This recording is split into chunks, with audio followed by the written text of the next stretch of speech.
যদি কোনো মানুষ বলেন যে আমার মনের কোনো কাজ সফল হচ্ছে না বা আমার মনোকামনা পূর্ণ হচ্ছে না, আমি প্রতিটি মন্দিরের দরজায় মাথা ঠুকেছি, কিন্তু ভগবান আমার সাহায্য করছেন না। তবে আজ আমি আপনাকে এমন একটি উপায় বলতে চলেছি যা অত্যন্ত সাধারণ। এই উপায়টি আপনি নিজের বাড়িতেই করতে পারবেন এবং এটি আপনাকে রাতের বেলা করতে হবে।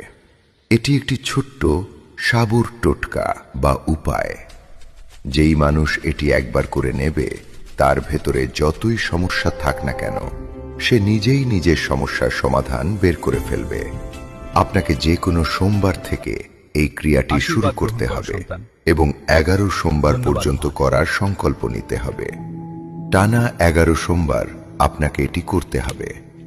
যখনই আপনি রাতে ঘুমাতে যাবেন, একটি কাঁচাচের গ্লাসে জল নেবেন, কারণ জল আপনার খারাপ থেকে খারাপ এবং ভালো সব ধরনের এনার্জি বা শক্তিকে শুষে নিতে পারে।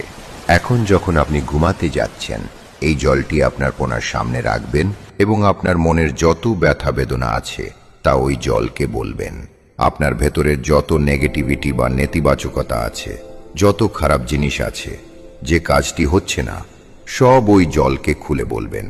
আপনি যে জিনিসটি চাইছেন বা যে কাজটি করাতে চাইছেন, সব কিছু ওই জলকে বলার পর সেই জলটি নিজের ওপর দিয়ে একবার ঘুরিয়ে নিজেই পান করে নেবেন।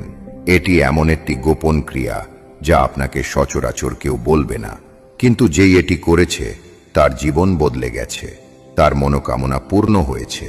মাত্র 11 দিনের সংকল্প নিয়ে একবার করেই দেখুন।